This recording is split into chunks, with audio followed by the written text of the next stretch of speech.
Well, hey everybody, it's Kev Bo Jones here with another episode of the Wonderful World of Baseball Cards.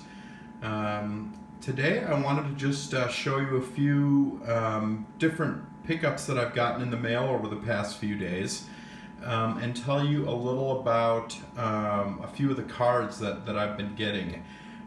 As you can see, I've got a 1964 Topps Giants Nellie Fox card here on the table.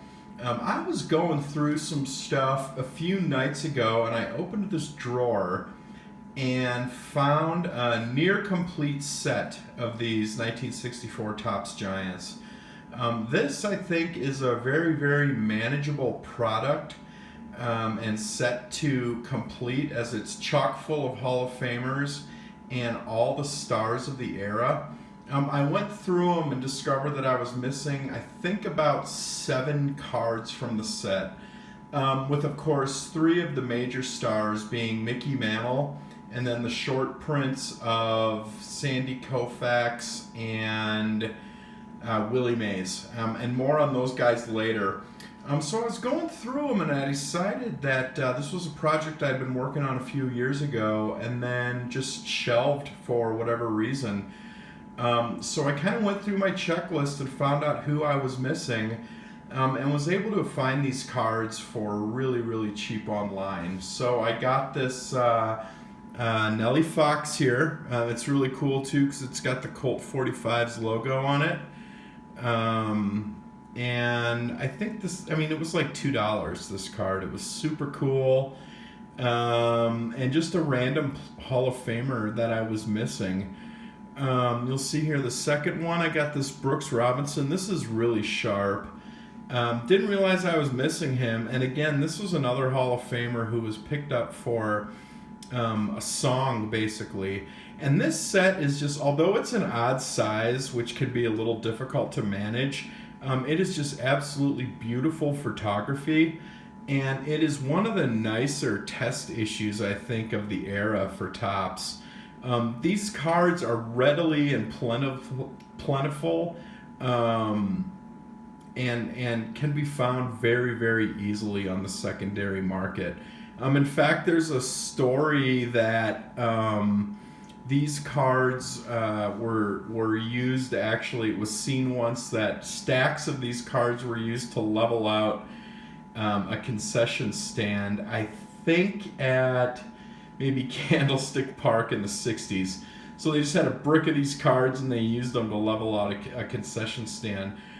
So although they're plentiful, they're a very affordable vintage set and just super cool and just amazingly good photography and a really just high quality set. So here's the Brooks Robinson.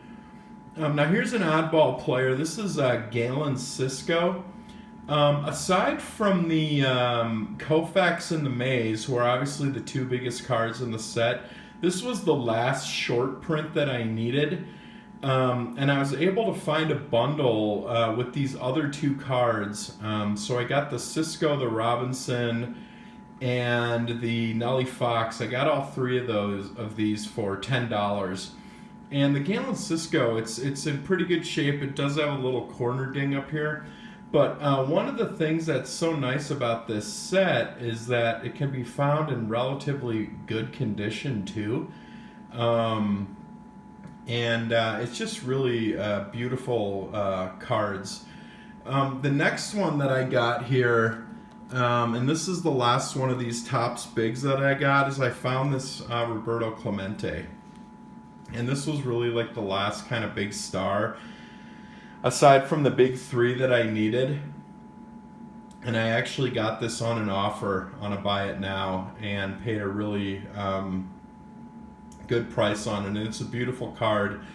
I mean, where else can you find a 1964 Roberto Clemente card for under $10? This set is just amazing. And I can't recommend it enough for somebody who's wanting to get into some vintage cards or some vintage set building. It's totally doable and totally affordable. Even the 2 big cards, Koufax and Mays, can be found at a fair price. And the mantle, if you look hard enough, you can find usually for under $50. So Just a beautiful card here, this Clemente. A beautiful pose. I'll just show you the backs of these two. It's kind of laid out like a newspaper headline. So this is just I'm to the final 3 cards needed for this set, and I'm going to work on this over the next couple of months and finish it off. And then when it is completed, we'll take a look back at the entire set. So stay tuned for that video.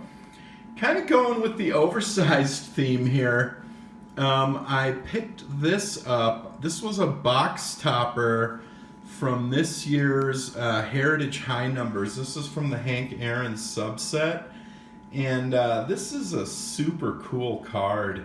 It's a 5x7, the Hammer's Greatest Hits, and I believe this was Hank Aaron's final home run, and I love it too because I could tell it was taken at the old County Stadium. There's the red fencing that was so prominent at County Stadium back when I was going to Brewers games as a kid. And it's numbered 2 out of 45, or 2 out of 49 rather. So just a really cool card. I'm actually going to just put this in a 5x7 frame and display it that way, as this is just something I'm always going to hang on to. And I think it's, being a 5x7, I think it's suitable for framing. So there's that. And then the last couple of cards are some that I've gotten for my PSA last cards set. I won this in an auction.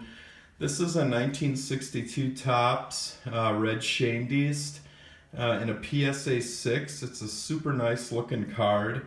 And it's from the high numbers set from that year, and it is a short print. And I've been looking around for this card, and I was shocked at the prices on it. So I found this in a really nice 6 for a really, really good price. I won it in an auction. And just a really nice card for my Hall of Famer, post-war Hall of Famer last card set. I got this one too. I've been looking for this one for a while. A 1973 Topps Roberto Clemente's. This is his final issue Topps card, obviously. I got this in a PSA 7. I paid a little more for this, but the centering on this is just out of this world on the front, and it has pretty amazing eye appeal. And this is a good kind of centerpiece for my last card collection right now. And I'll show you some more that I've accumulated over the past few months of this Hall of Famer last card collection that I've been working on. But this Clemente is definitely one of the nicer ones and nicer Hall of Famers that I have. And the back is not perfect by any means, which is probably why this got a 7. But to be honest with you, I don't really give a rip about the back. To me, it's the picture on the front. And it's just gorgeous. And if you look around, you'll see the centering on this card can be really problematic. So picked that one up. Here's kind of a strange one. This is the Harold Baines 2001 Topps Heritage. I'm not sure if this technically qualifies as his last regular issue card, but this is his last regular issue Topps card. In the 2001 Heritage set. I picked this up in a PSA 10.